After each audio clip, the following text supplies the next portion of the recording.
Caucase n'est pas un pays, mais bien une région. Coincé entre la mer Noire et la mer Caspienne, entre la Russie, la Turquie et l'Iran, il est divisé en deux zones séparées par la chaîne de montagnes du Grand Caucase. Le Caucase du Nord appartient à la Fédération de Russie, tandis que le Caucase du Sud est indépendant. Enfin, indépendant. La Russie est un des principaux acteurs de la région.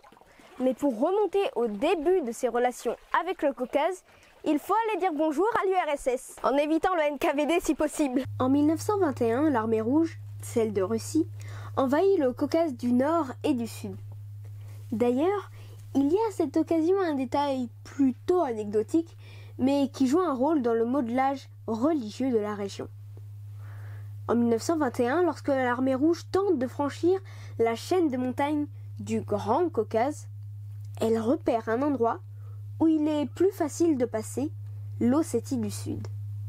L'armée y passe, et comme à cette époque elle était accompagnée de nombreux missionnaires, chargés de ramener un maximum de gens sous le saint étendard du Christ, elle en profite pour faire des convertis chrétiens. Par conséquent, depuis, l'Ossétie du Sud est majoritairement chrétienne, alors que l'Ossétie du Nord est sunnite. En fait, à ce moment-là, les missionnaires font un peu le travail du NKVD dans les zones fraîchement conquises. Ils soviétisent, mais avec la croix. Le NKVD, qui est par ailleurs descendant de la Tchéka et du GPU, lui soviétise au Walter, l'arme la plus pratique pour les exécutions, mais qui n'a pas tellement une odeur de sainteté. Sûrement parce qu'il manque une branche à cette croix. Mais revenons à notre invasion et surtout au remodelage géographique qui s'ensuit. Nous sommes en 1922, l'armée rouge a conquis le Caucase et c'est l'heure du partage du vainqueur.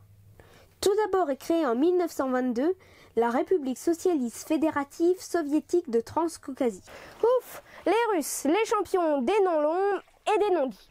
Donc cette république, dont je ne répéterai pas le nom, sera d'ailleurs remodelée en 1936 en 3 républiques socialistes fédératives faisant partie intégrante de l'URSS. Bon, pour ceux que j'ai déjà ennuyés, vous pouvez aller faire un tour au frigidaire. Pendant ce temps, je continue. Joseph Staline, alias Soso Ekoba, est alors commissaire aux nationalités de la Russie soviétique. Et c'est lui qui s'occupe du remodelage administratif, ethnique et géographique du Caucase du Sud. Je vous rassure, il ne l'a pas fait en 7 jours. Donc il décide d'intégrer à l'Azerbaïdjan chiite, le Nakhitchevan et les Hauts-Karabakh, pourtant majoritairement peuplés de chrétiens originaires d'Arménie. De plus, il place au sein de la Géorgie, l'Ossétie du Sud, l'Abkhazie et l'Adjarie et il accorde à toutes ces régions un statut d'autonomie avancée. Néanmoins, tout aurait pu s'arrêter avec la chute de l'URSS. Mais non, comble de malchance pour le Caucase du Sud, c'est selon ce découpage que la communauté internationale reconnaîtra le Caucase en 1991, après la chute de l'URSS. Cela fait 60 ans que le Caucase est sous domination soviétique et en 60 ans, le Kremlin a eu le temps de le transformer en bombe à retardement, ce qui était son but. Pourtant, la première bombe a explosé et le Caucase du Nord. Vous savez, c'est comme lors d'une partie d'échecs où votre adversaire vous met échec avec son cavalier alors que vous vous attendiez à ce que ce soit avec son fou.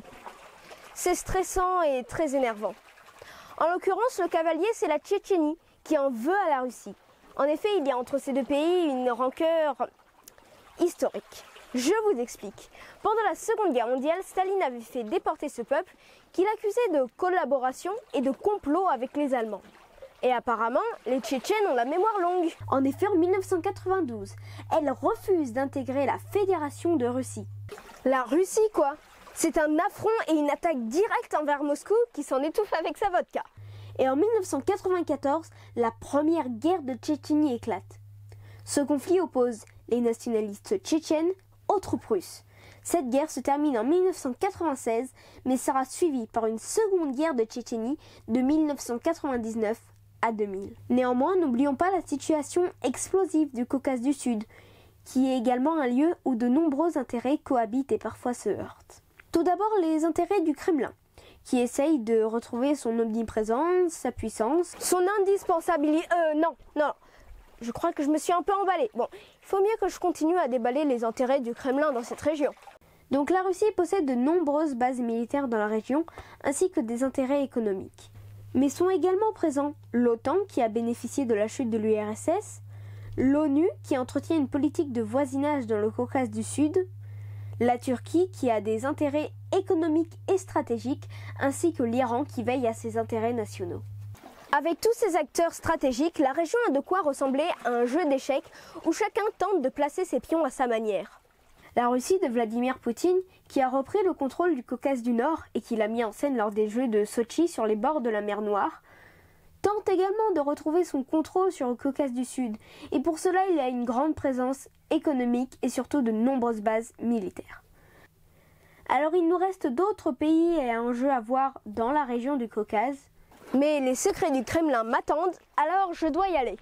Mais rapidement pour ce texte, j'ai utilisé plusieurs livres, parmi lesquels l'Atlas des relations internationales sous la direction de Pascal Boniface, édition Hatier, l'Atlas géopolitique de Yves Lacoste, édition Larousse, ainsi que le livre Histoire du Caucase au XXe siècle de Étienne Perrat, édition Fayard. J'espère que cette émission t'a plu, et si c'est le cas, n'hésite pas à liker, partager, et sois au rendez-vous.